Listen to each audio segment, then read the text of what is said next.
I'm Rob MacCachren, and this is The Skinny.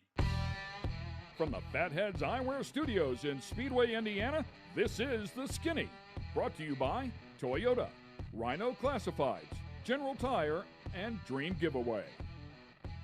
This segment of The Skinny is brought to you by General Tire. It's more than just a slogan. Anywhere is possible with General Tire.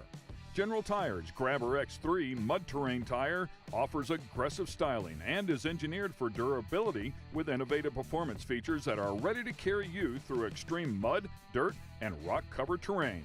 For extreme traction that's ready for anything and rugged styling to match, look no further than the Grabber X3.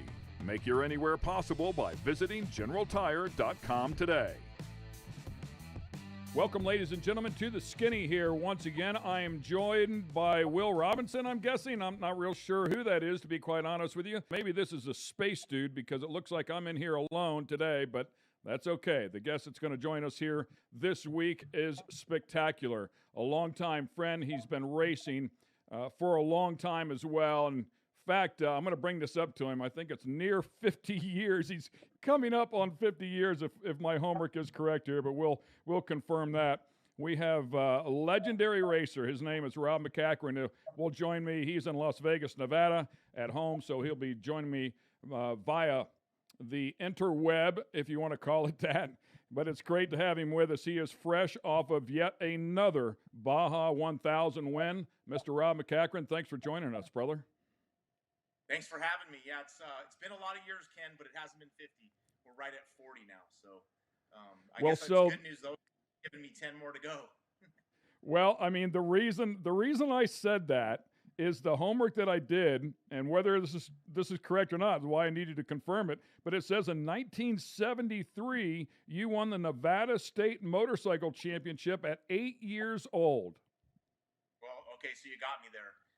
Yes, I've started racing motorcycles in when I was 8 years old, and then I didn't start racing four-wheel vehicles until I was 16. So yeah, I guess you just notified me of something. It's actually 50. So great. 48 years, man. You're 48 years. That's what a run. Yeah, that's a long time. Yeah, I haven't, to be honest with you, I haven't thought of it that way. So you definitely put something new into my repertoire of thoughts. So hang tight here. I'm just going to, for the fans that aren't familiar with you, and honestly, I feel like you're one of the best kept secrets in motorsports. If you're involved in off-road racing at any level, you're certainly familiar with the name of Rob MacCachren. But for the people that enjoy NASCAR or IndyCar, maybe they don't know the name. So I'm just going to run down a couple of things here that they should be aware of. First of all, 7-time Pro 2 champ, a 2-time Pro 4 champ. We're talking about short course off-road here. And if I'm correct, 5 Baja 1000s as recently as a week ago, 7 major cup wins. When we're talking about the Potawatomi Cup, Borg-Warner Cup, he has 7 of those. One of only 3, by the way, to win a cup in either a Pro 4 or a Pro 2, primarily Pro 4, 6 of those 7. Over 200 career wins. In fact, had 200 career wins. They celebrated it in 2012. I believe safely, even at that time, was more than 200, probably in excess of 250 or 60 now. 150 plus in short course alone. I mean, I've got 131. That's just in Pro 2, Pro 4. Doesn't count any of the buggy stuff that you've won. Over 20 championships. 2011 was inducted into the Off-Road Motorsports Hall of Fame. Has raced in the Mickey Thompson Series, the Coors Series, Score, Soda, Best in the Desert, and literally just to name a few. Nevada Sports Writers Association top off-road driver, and for their Competitor of the Year, Driver of the Year awards in Score, HDRA and Score's Driver of the Year award, the American Auto Racing Writers and Broadcasters Association award 3 times, 2007 BF Goodrich Tires Motorsports Person of the Year, 2007 Dirt Sports Magazine Driver of the Year. I mean, the credentials and accolades just go on and on and on. And I think it's also worth mentioning that you've done this, of course, over this span of years. We just talked about how many years, right? But you've done it as a driver for teams, and you've also done it as a team owner, which is a huge undertaking, both desert and short course. Man, I know you try to keep up with it, but your goal is to race all the time, and your brain in our conversations is wrapped around the next race and not necessarily what you've accomplished and back behind you. But man, when you look back at this, I mean, you're one of the most highly decorated racers of all time. I don't care what discipline it is; it's very impressive. Yeah, no, it's been good. I was fortunate enough to start racing early. When I started racing motorcycles, my dad was actually racing off-road buggies in the desert. And then when I turned 16, I think I was 15 years old, and he said, "Hey, you want to try off-road racing?" He had owned a buggy shop called Nevada Off-Road Buggy and a Volkswagen repair shop called the Pit Stop, and he was in construction. But when I was about 14 years old, I went to work in the buggy shop, and when I was 15, he said, "Let's see if you want to go racing." And I was like, "Well, what if I don't like it?" And he said, "Well, we'll go try it. If you don't like it, we'll sell the car and move on." Well, my first race was out here in the Nevada desert, and I fell in love with it. I quit my senior year of basketball. I was really into basketball through my teens and all that, so I quit doing that. Fell in love with off road, and we did it as a family for about the first 5 years. And then I got picked up by Walker Evans with Jeep and Goodyear tires, and started racing for them. And from there, it just barrel rolled into moving on to Ford Motor Company and the BF Goodrich Rough Riders team. And I've had where I've driven for other people, like you said, and where I've actually had to start my own team and run my own team for a few years. So it's went back and forth all the way, through the years. And more than recently, I've been running my own team racing, the Score Series, the Lucas Series, who are not racing anymore. And so it's really gone back and forth and enabled us to run in a lot of different places, a lot of different series, and acquire, as you said, there's quite a bit of different, types of racing that I've done in the desert, short course and stuff, and we've been able to get quite a few wins racked up. So what I'm hearing from you is this made sense to you very early on, and what I mean is, as a driver, when you put the helmet on, you got behind the wheel, did it all just seem to make sense? Did it come pretty naturally, or was it really a craft that you were a little bit behind in the beginning and you really had to work at it a bit? Well, I think I loved, we lived out in the desert in Las Vegas, and ended up riding BMX bikes and race BMX, and again back to race a little Indian 50 when I first started in the desert, racing that, and with my dad racing, and so on and so forth, and then being with VWs all the time. I think I just took to the desert and learned a lot from my dad, and then moved on to a guy by the name of Jack Johnson, who was a motorcycle rider, and he just got inducted into the Off-Road Motorsport Hall of Fame this year. He took me under his wing a little bit and taught me a little bit how to read the desert. And again, in my very first race, when I did that race, I fell in love with it, and always trying to do better, to go faster. A lot of those off-road races in the early days, especially here around the Las Vegas area, were multiple laps. You race, maybe 10 or 12 laps around a 10-lap course or 10-mile course. So every time you come around, it's like I wanted to go faster. I wanted to try to clear that ditch or whatever it can be, and it got addicting, honestly. And every lap in off-road, every time you come around, the course is different because there's other cars are out there, and they're moving the rocks, and the course is getting rougher as it goes on. So every lap it was a challenge to try to get better and try to get faster. In the early days, I even put a stopwatch or a clock inside the car so I could monitor my own times, and was I doing better or slower, or what was it? So I really just got addicted to it at an early age, and it's fortunate that I'm able to race in different states, across the West in the desert, and going to Baja California and the short course series throughout across the country. And back in the day when the Mickey Thompson short course racing was racing in stadiums, I got to travel all across the country.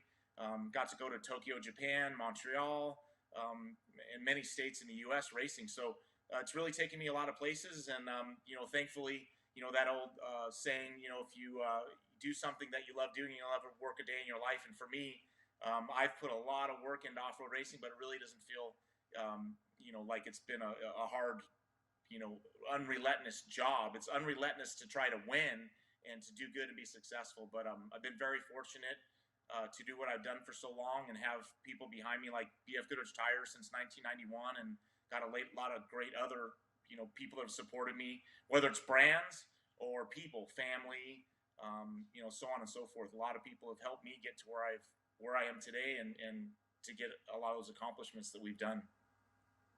So I want to stay focused here on the desert side of things, and I'm going to set this up a little bit. But as you take a look at running in the desert, and you're talking about it in your very early career days, and take a look at it now, I mean, fresh out of the truck here, less than a week ago, just a handful of days ago. How different is it in terms of pace? When you drove a desert race back in the 80s and 90s, how hard could you push in comparison to how hard you're pushing now? It's definitely the pace has definitely increased a lot, and a lot of that has to do with the technology that's happening. Whether it's BF Goodrich tires now, we have 40-inch tall tires.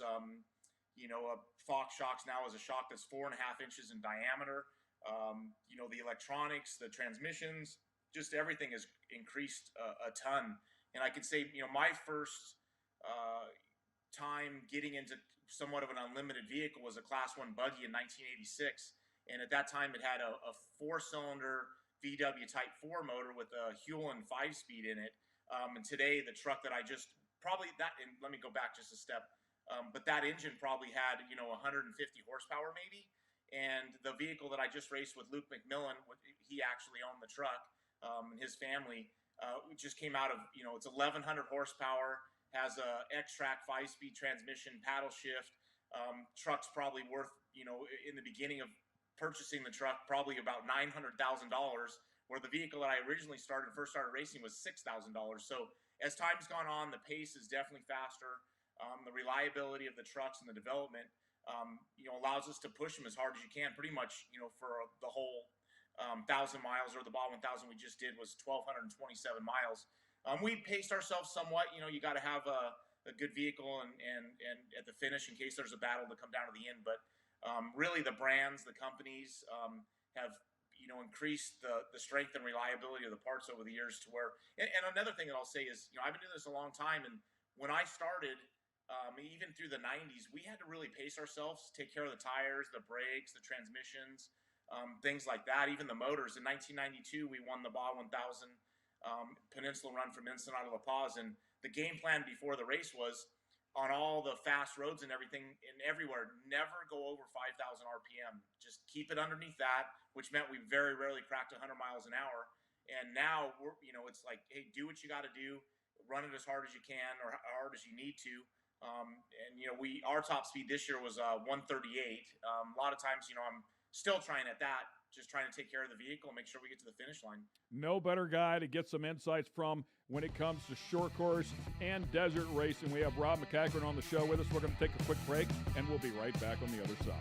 This segment of The Skinny is brought to you by Toyota.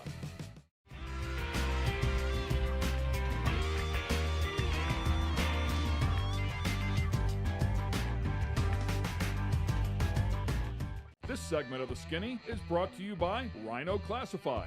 Tired of all those ads and random stuff that shows up when you're looking to buy or sell your car parts? Rhino Classifieds was created just for you. Welcome to a streamlined buying and selling app created by racers for racers and race fans. Modified cars, classic cars, race cars, that special big block you need, the trailer to move your baby around the country in. We got you at rhino.co. Once again, welcome back to The Skinny. We have legendary off-road racer Rob MacCachren on the show, and always makes these guys feel a little bit weird when you say something like that or introduce them like that, because he's just a scrapper, man. He's in the middle of the fight all the time, and that's really all he really wants to do. I just put him behind the wheel of a truck and let him go. By the way, his significant other, Amber, was really set up the studio for us today, so I want to thank her. And Rob, she said that you are good at one thing, and then she followed that up by saying you're a pretty decent driver as well. So hats off to you, brother. Thank you. She's always been along by your side there, at least as long as I can remember. We talked about you working at your craft, and last thing we were talking about before the break was the pace of desert racing from the time you started until the time that you just finished here a few days ago. What I want to find out from you is how that transitioned into short course racing. Where did the racecraft come from? Because as you know, it is, It's off road, but it's two totally different styles. So you're in a discipline where you started off where you have to take care of the car and pace yourself to a large degree to make it to the finish line. And then you go into short course off road racing. It is foot on the floorboard, everything you can get out of it for 15, 16 laps, side by side with a number of other trucks flying through the air. It's just absolute controlled chaos, if you will. But how long did it take for you to develop a love for that side of the sport and to develop your racecraft there? Yeah, well, starting out in the early '80s in off road, and I when I started to drive for Walker Evans was the first time I raced the Mickey Thompson Stadium Series, and it's definitely two different mindsets going into the race. Off road was more like an endurance race, and you need to get to the finish line.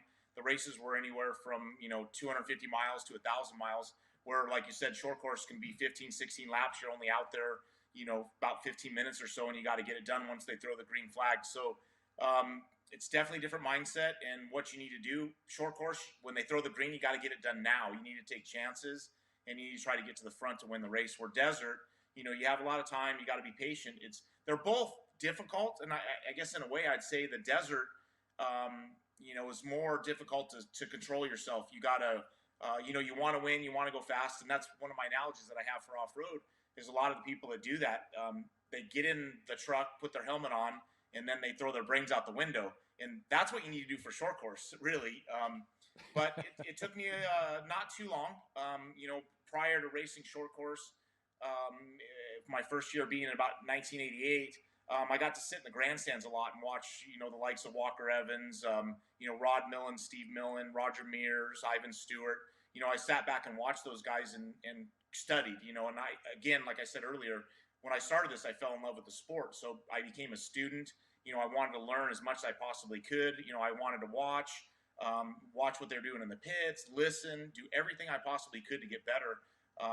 But yeah, getting involved with Walker Evans and racing the Mickey Thompson Series was definitely a highlight of my career. And, going to basically go balls to the walls right from when they throw the green was what you had to do. And also, through my racing career, I also learned, championships in the early day was very important.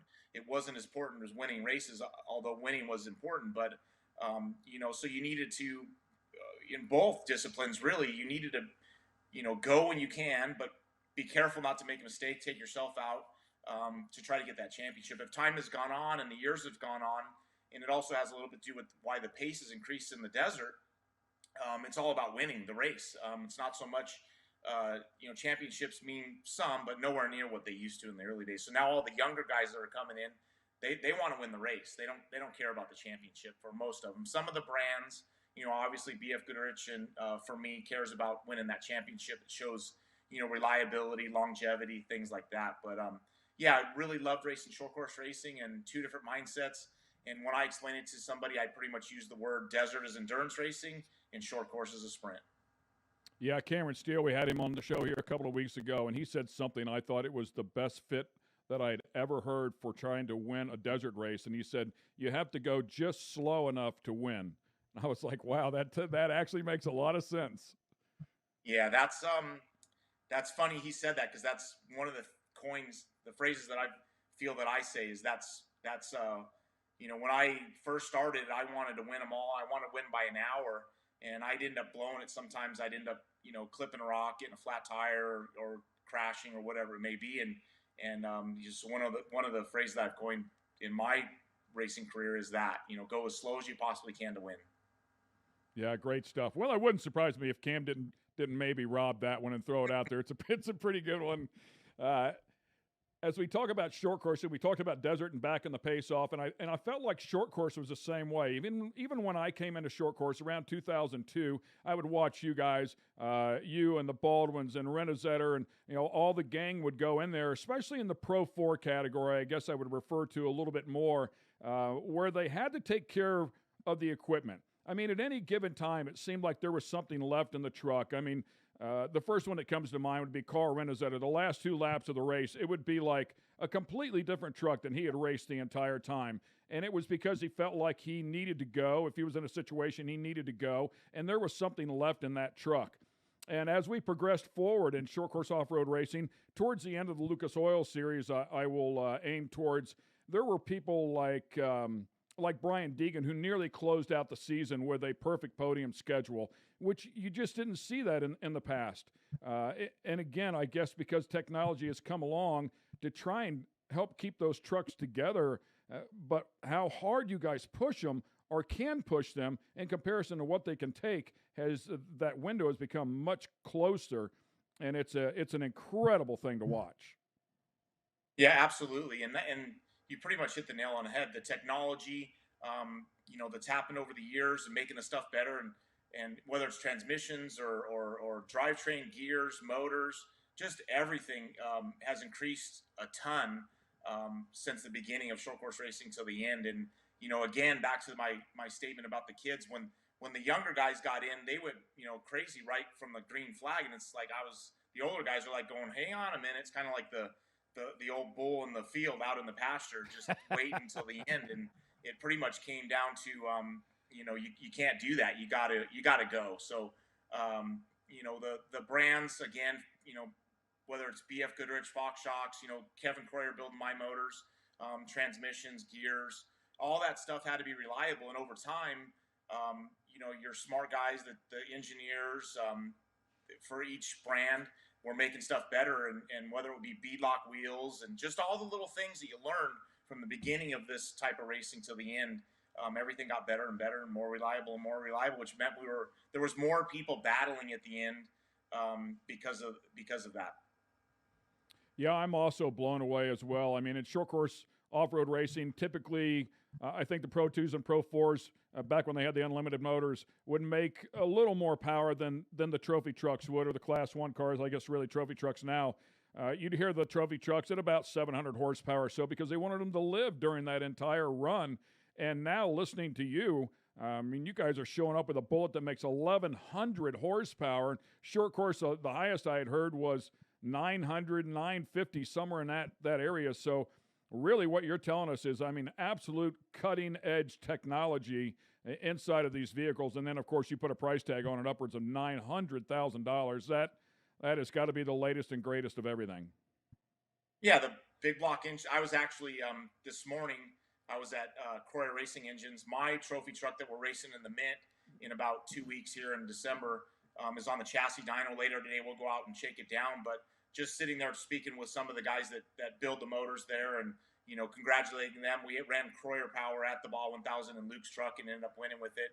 Has an X-Track transmission in it. But that motor's, the big block motor's about 75,000. The X-Track transmission, from what I understand, is about 75,000. And that's where you get into these numbers that I'm quoting, 900,000 for an all-wheel drive trophy truck. But, that truck, the sensors, for an off-road truck, we have a speed limiter on the highway. So we have speed limits on the highways where we can only go 60 miles an hour.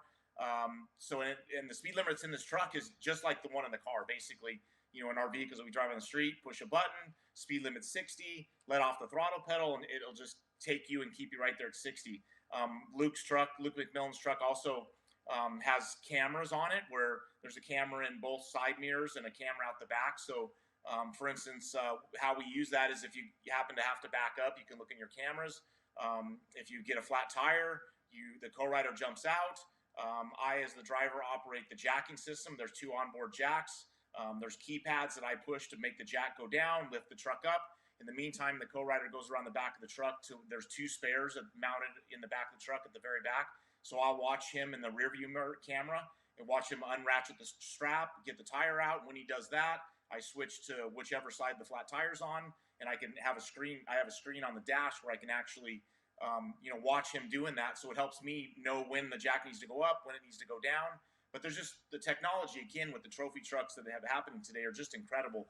There's so many sensors and everything's being monitored, and through the co-rider with all the different dash pads and screens.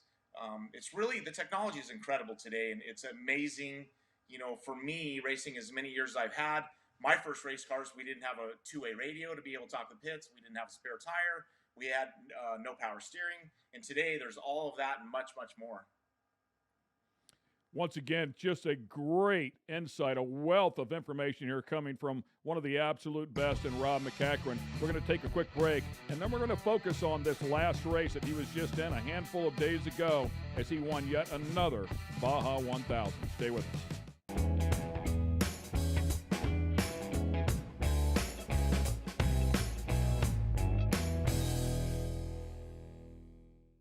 This segment of The Skinny is brought to you by Dream Giveaway. Dream Giveaway has been giving away high-end American muscle cars to raise money for charity since 2007. Dream Giveaway is known for giving away classic and new muscle and paying the federal taxes so the winners don't have to. For $25, you can jump in the game, and part of that goes to charity. You'll have a chance at winning some of the coolest cars on the planet. Check it out at dreamgiveaway.com. Welcome back once again to The Skinny. We have a great friend out there in Las Vegas, Rob MacCachren. I've had the pleasure of calling his races for a number of years and watching him do what he does. One of the smoothest of all time behind the wheel. And when you put him out on the desert, he definitely knows what it takes to get it to the finish line and win. He proved it just a handful of days ago as he won his 5th Baja 1000. It's one of the big ones, and these guys really want to win the 1000s that are in excess of 1,000 miles. And, Rob, this was one of those special years where you guys got to go the distance. Yeah, absolutely. We were fortunate enough to get our first Baja 1000 win in 2007 with Mark Post, driving for him. And then 2014, 15, and 16, we did 3 in a row with my own team, driving my own truck with 2 guys different each year, but Andy McMillan and Jason Vossa drove with me in those years. And then this year, earlier in the year, Luke McMillan reached out from the McMillan Racing family and asked, if I was interested in racing with him. Pretty much took 24 hours to think about that and said, absolutely, I'm in. Luke McMillan I feel like he's a young me. He's very, interested in doing everything he possibly can to do better. So I was obliged to be offered to drive with Luke this year and the whole McMillan team. And we basically started about 4 months ago putting the game plan together on how to win the race. I ended up starting the race, driving the first 633 miles. We pretty much had a flawless run. My task at hand was basically try to keep the truck in 100% condition, hand it off to him in the lead or close to the lead, which we were second on the road and second on time at that time to Bryce Menzies. Luke got in the truck and pretty much right away took over the lead in the race in the first physical position and on time. Bryce had lost an engine about mile 638 or so, somewhere around there. So from that point on, Luke was the first truck on the road all the way to the finish. And he had about after Bryce went out, he had about a 11-minute lead, and it slowly just increased all the way to the finish. And I think we ended up beating the second place trophy track by about 32 minutes. But the plan, we used both teams, the McMillan team, the MacCachren team, to culminate, to put this race in. And some of the numbers, it's interesting, a lot of people don't know, but the race course was 1,227 miles long. We had 7 fuel stops where we pretty much stop at anywhere from, at this race, in hindsight, we added anywhere, one of the fuel stops was as little as 45 gallons added in rear tires. Other fuel stops added 85 gallons of gas. We do that in about 30 seconds to a minute, depending on if anything else needs to be done or drivers change. But the race went flawless. Luke increased the lead all the way to the finish line, winning by over 32 minutes. And zero problems with the truck. And it's a testament to the McMillan team that put the truck together for this race. And, for me, I raced against Luke's dad, Mark McMillan, since the 80s. And, they've done a great job with, basically dotting their I's, crossing their T's, things like that, to put a winning program together. And, again, I was honored to be asked to race with them this year. And, definitely what a great feeling, to be able to win it with the McMillan legacy. Yeah, and, you talk about the truck was perfect. I think fans out there that are not part of the sport need to understand as well that Everybody really thought that a four-wheel drive truck would not be able to make it the full distance. I mean, and whenever I say that, I'm talking about colleagues like Cameron Steele. Not that they wouldn't be able to make it, just didn't know if they would make it under full power or full steam without something going wrong to the truck. So they felt like the reliability of the two-wheel drive truck might be an advantage in that area. But you guys managed to get it done in an all-wheel drive truck, and it's a ton of technology that has to be put to the test for sure, but there's a lot of extra moving parts and pieces in an all-wheel drive machine. Yeah, no, absolutely right. To explain a little bit about the design of the truck, it's a Mason Motorsports truck. It's a big block mid-engine truck, so the engine is basically right behind the driver and the co-rider.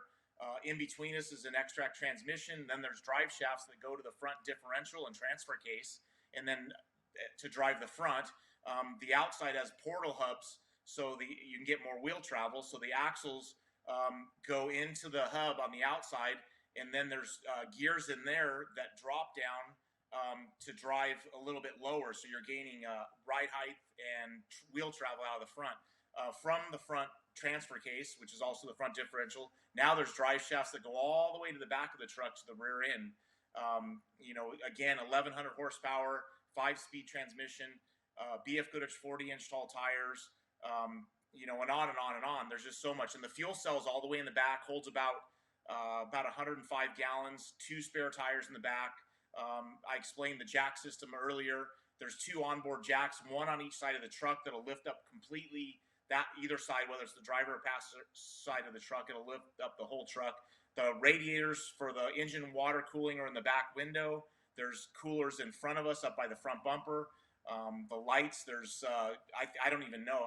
I wouldn't be surprised if there wasn't over 30 different separate lights that were on the truck across the front bumper, and then above our, on the front of the hood, or excuse me, the roof, more lights. But with that being said, in the daylight hours, we had a helicopter chasing us for safety and also relay. When the sun went down, we had an airplane up in the air being able to do relays. So a lot of times on the peninsula, you could be 50 miles from any of your pit crew or pit people, and that's if you're lucky. We had the McMillan and team, and with help from some of the MacCachren tasks, we had probably over 100 bodies at this race, spread up and down the peninsula. There were 7 fuel stops, and within each of those fuel stops, there was anywhere from 10 to 15 people. We had about 10 chase trucks that had, anywhere from 2 to 4 people in each of those, and chasing us the whole peninsula, which on the highway, it's about 850 miles. On the race course, 1,227, but we weave from the Pacific side of the Sea of Cortez back and forth all the way down the peninsula. So it's definitely a major logistical planning. Back to, Luke made most of the plans. He bounced stuff off of me and tried to figure out who's going where, when are they going, how are they going, and also as we pre-run, and both Luke and I spend anywhere from 10 to 15 days down there pre-running, but we have to make sure that the chase trucks can get down the highway as fast or faster in a safe way to beat us from spot to spot to spot. And as the years have gone on, I think we almost average 60 miles an hour at this Ball 1000, which quite possibly could be the highest mile per hour average that there's ever been. But definitely a lot of planning. You need a lot of people. You need a lot of volunteers to make it all come together. And I can tell you the feeling, winning the Ball 1000 overall, that came over me first time in 2007. It's something like I've never had before, winning any race. So Luke's got that taste 1 year ago. He's now gone back to back for 2 overall wins for his record books, and then we've got 5 overall wins for ours. So, hopefully we can continue on. I think the match between Luke and I worked very well, and I think it can work well into the future. And we'll just see what plays into 2022 for both of our schedules. So for the fans at home and for myself as well, I would love to hear 2 different things. I would love to know if there's what the strategy may be. When you say there's 7 fuel stops, are they strategically located in terms of performance, or are they more strategically located in what is just flat out the best area to set your equipment up in? Because at the end of the day, I mean, people hear a pit stop, it's like, okay, they picture a pit stop. What they don't realize is you guys have to bring equipment to 7 different locations in the absolute middle of nowhere. How does that go down? Yeah, so obviously with it being Luke's truck and mainly his team for the most part, the strategy starts.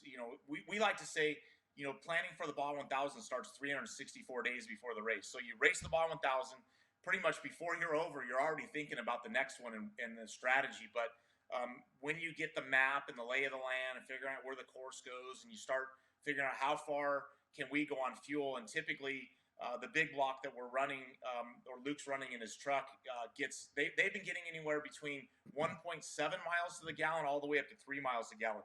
So depending on the terrain, if it's soft, a lot of sand washes, things like that, or it's hard packed. We also have speed zones where we go through either ranches or we have to use part of the highway to get down the peninsula, where the speed limit could be 37 miles an hour or 60. We have to calculate all that in with the fuel mileage that we think we're going to get to figure out where we're going to put the pits. We also need to think about strategy of other people. You think it's crazy, but in 1,227-mile race, we're still thinking about track position. How to get ahead of the other people, possibly by your pit strategy. So we're adding that in there too. And Luke, we could have went all the way down to just 5 pit stops, or we could have went up to 7. And we thought, we're going to do 7. We're going to make sure that the truck's in better shape. Have eyes on it more times than not. So I had 3 fuel stops. We basically went to about mile 165 fueled. We went to about 305 fueled. We went to about 500 and fueled. Then Luke got in at mile 633. At that pit, we did driver's change. We changed the rear tires and the front tires. We only changed the front tires one time during the whole race. And then Luke had 3 more fuel stops before the end. But yeah, it's definitely a strategy to figure out when and where to pit, how to pit, make sure you don't lose positions in the pit, try to gain.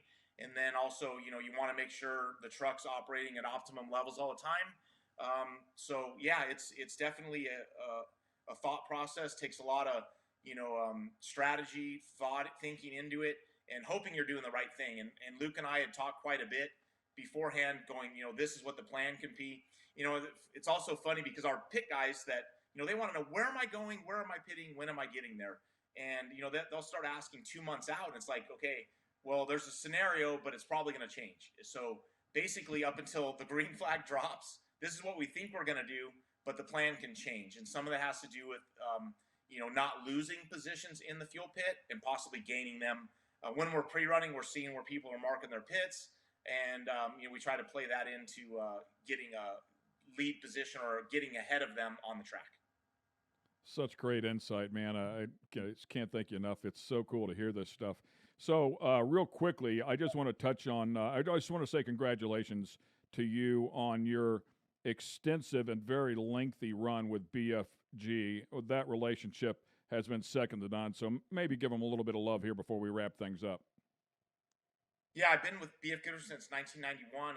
Prior to racing with them, I was on other brands of tires, but I was always watching and paying attention, and they were always the brand, the tire brand that looked like the top dogs. They looked like the most involved, the most dedication.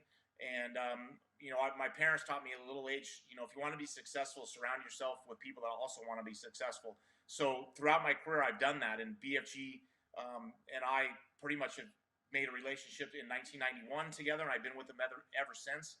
We won over 200 races together. And again, I'm not counting. I'm going to wait till I'm done and over and sit in a rocking chair, and I'll say, Amber, what did we accomplish? And show me, and I'll look at the record books then. But BF Goodrich has definitely done a lot for my career, helped us win a lot of races, and they're continually trying to make better tires and make us more reliable and win more races and more championships, so on and so forth. So I can't thank them enough for, it's been since 1991, a lot of years.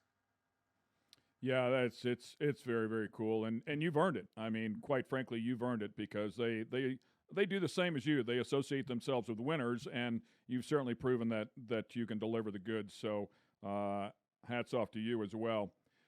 In closing, I know you're an extremely respectful individual, just in general, but certainly to your peers, your colleagues inside of the sport. You're also a historian of the sport. You're very switched on, needless to say. When you look back at some of the biggest names of all time, I'm going to ask you this, and it's going to put you on the spot, and you're not going to like it, but I don't care. I'm going to do it anyways. What do you think, man? Can we call you the GOAT? Oh, I don't even know about that. And when people say that, it's, I relate it to, well, I've been doing this for, as you said, almost 50 years, but in four-wheel off-road, 40 years. So, there's just a lot of wins and a lot of championships that, I guess when other people say that, then that's the only thing I can relate it to, because I've been doing it so long. But again, later in life when I'm sitting in a rocking chair, reflect back. But, as it goes, it is an honor to have as many wins that we've done, to have as many short course wins, and that's what drives me too. And everybody says, when are you going to retire? And it's like, I don't see any time soon. I love doing it. I feel I'm so capable of winning, and I don't see that stopping anytime soon. So I want to keep winning races, winning championships, and we're worried about what they call me later. I'm right with you, by the way, and I don't necessarily, I don't have any real affection towards the term the GOAT. I think there's always so many variables given in whatever scenario it may be. The times were different, the vehicles were different, the courses were different. There's so many variables, but and I certainly feel very comfortable with saying you are and will remain as one of the greatest of all time, and you've certainly proven that. You brought home the hardware to prove that as well. I think what makes you more important to the sport as an ambassador of the sport is your personality, very non-confrontational. Your passion is unsurpassed. People don't get a chance to really see that. I've had the pleasure of seeing that a couple times. I've walked up and we've had conversations, and I know you're not listening to a single word I'm saying because you're thinking about how to get the truck to rotate the next day and the next race. But that's who you are, and that's why we love you, man. You're an incredible talent. We thank you for all the memories you've given us, and we look forward to you giving us some more. Awesome. Yeah. Thank you for the kind words. And hey, I love doing what I'm doing, and I appreciate everybody that's got me to where I am today. Couldn't have done it without all of them, and thankful also to you and everything you've done over the past in short course racing and so on and so forth. Thanks a lot. Ladies and gentlemen, Rob MacCachren, one of the greatest of all time, and hopefully he'll be coming to a TV screen near you. Maybe we'll see him back in short course racing, but for now, he is tearing up in the desert as he continues to do. Thanks a lot, Rob, and hope you guys had a great time watching one of the best. We'll see you next time. Thanks for being with us here on The Skinny. This episode has been brought to you by Toyota, Rhino Classifieds, Dream Giveaway, and General Tire. For the latest in sunglasses, optical frames, accessories, and apparel, be sure to check out fatheads.com. That's Fatheads with a Z.